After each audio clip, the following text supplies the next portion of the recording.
जम्मू कश्मीर में सेना को पुलिस की एडवाइजरी, G20 समिट को लेकर सेना को ये एडवाइजरी दी गई है। और इन सब के बीच आप देख रहे हैं जो हुआ है, कश्मीर में G20 समिट से तिलमिलाया हुआ है पाकिस्तान, और इसी वजह से ऐसी वारदात को आतंकियों के जरिए दिलवा रहा है अंजाम। G20 समिट को लेकर सेना को ये एडवाइजरी। और हम आपको बता दें, जैसा वैद साहब भी बता रहे थे, बहुत भारी बारिश हो रही है इस वक्त इस पूरे इलाके में। जम्मू में वो मौजूद थे, पुंछ के इलाके में वो कह रहे थे और भी ज्यादा बारिश और खराब मौसम था।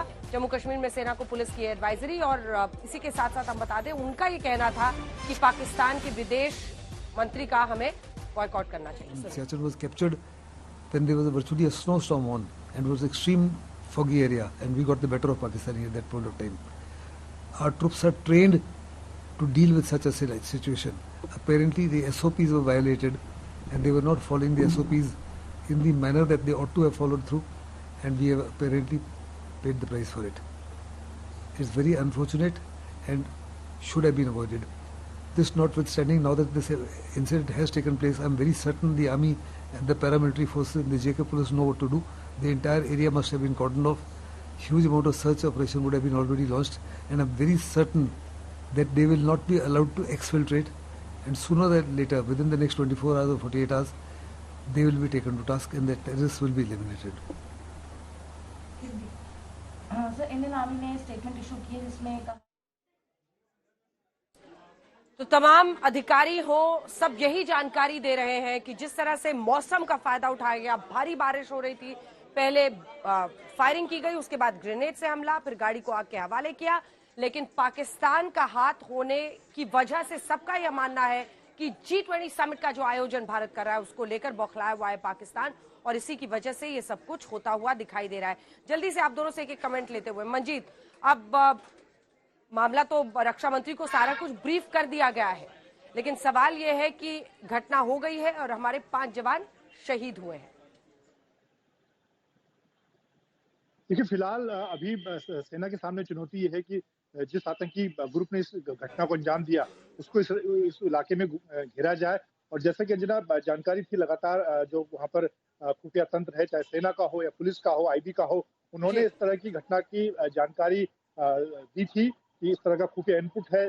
जैसे कि एसपी वैद ने भी कहा कि जो ग्रुप पहले वहां पर लोगों को निशाना बना रहा था वो इसमें शामिल हो सकता है। और पाकिस्तान से लगातार जैश और लश्कर के जो आतंकी हैं वो लगातार इस फिराक में थे, और आज में कामयाबी मिली, मौसम की वजह से मिली, लेकिन सेना को कोई बड़ा नुकसान यहाँ पर हुआ है। अभी रक्षा मंत्री को जानकारी दी गई है, नॉर्दर्न आर्मी कमांडर दिल्ली में मौजूद है, लेकिन सेना ने कहा कि ऑपरेशन इस वक्त जो वहां पर है वो प्रोग्रेस में है। हालांकि इस वक्त अब रात का वक्त है, लेकिन पूरे इलाके को घेरने की तैयारी की गई है। और सुबह होते ही मुझे लगता है कि पूरे इलाके में सेना के जो लोग हैं वो इस इलाके में उन आतंकियों को पकड़ने की कोशिश करेंगे। ठीक है श्वेता, देखिए राष्ट्रीय राइफल्स के जवान थे, एंटी टेररिस्ट जो उनकी टीम थी उसी के जवान थे। दो बातें जनरल वैद भी कह रहे थे कि किस तरह से जो आम नागरिकों की भी वहां पर हत्या हुई थी उनको भी अभी तक पकड़ा नहीं गया है, साथ ही चुनौती होगी हमारे 5 जवानों की इस शहादत का बदला लेने की। अगर देखिए, भिंबर गली का जो ये पूरा इलाका ही है, 1947-48 के युद्ध के समय से इस इलाके को लेकर पाकिस्तान की बुरी नजर रहती है।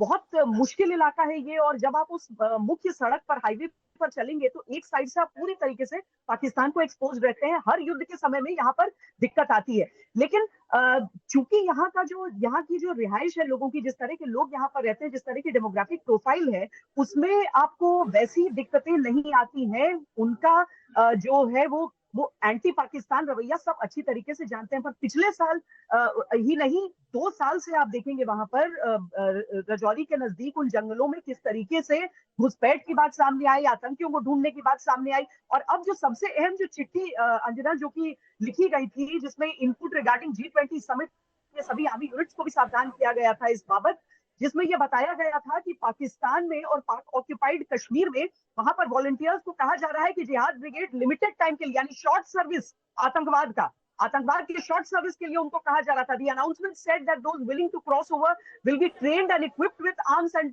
To disturb the G20 summit in Kashmir. इस तरह की चीजें थी कि छोटे छोटे जो ग्रुप हैं, small groups being motivated and pushed across to this side. तो अब एक तो मौसम जिसके बारे में सब जानकारी दे भी रहे हैं, जब आप वो तस्वीरें भी देखती हैं तो पूरा पानी से बिल्कुल आपको वहां पर बारिश हर तरफ नजर आएगी। तो एक तो वो सारी चीजें थी जिसकी वजह से शुरुआत में कई लोगों ने ये भी कहा कि बिजली गिर गई है, लेकिन एक मूविंग गाड़ी पर कैसे बिजली होगी, इसको लेकर भी जो आम लोग थे वहां पर वो बहुत हैरान थे। धीरे धीरे जैसे ही ये स्पष्ट हुआ कि नहीं बिजली नहीं है, तो एक ग्रेनेड का अटैक था। वो जो आशंका थी कि आतंकियों का एक छोटा समूह यहाँ पर है जो कि इस तरह की वारदात को अंजाम दे रहा है, तो उसके बाद अब सतर्कता वहां पर बहुत ज्यादा हो गई है। आर्मी यूनिट्स तो वहां पर है ही। अब देखना होगा कि ये जो हुई घटना उसमें क्या कोई चूक थी, या फिर ये जो आतंकी थे, जो जैसा हम पहले भी जिक्र कर रहे थे कि वो शायद पहले का एक ग्रुप हो जो ऐसे हमले को अंजाम दे रहा है। अब इन सारी चीजों को देखकर वहां पर ड्रोन्स हो या फिर बाकी सर्वेलेंस हो, हर तरीके से नजर रखी जा रही है कि उन्हें ढूंढ कर जल्दी से जल्दी न्यूट्रलाइज किया जाए। बहुत धन्यवाद आपका हमारे साथ जुड़ने के लिए। हमारे दोनों सहयोगी हमारे साथ मौजूद थे, जानकारी दे रहे थे। इस खबर पर रहेगी आज तक की नजर। ये पुंछ इलाके में 5 जवान हमारे शहीद हुए हैं। माना जा रहा है कि पहले गोलियों से और फिर ग्रेनेड हमला करके इस आतंकी घटना को अंजाम दिया गया है।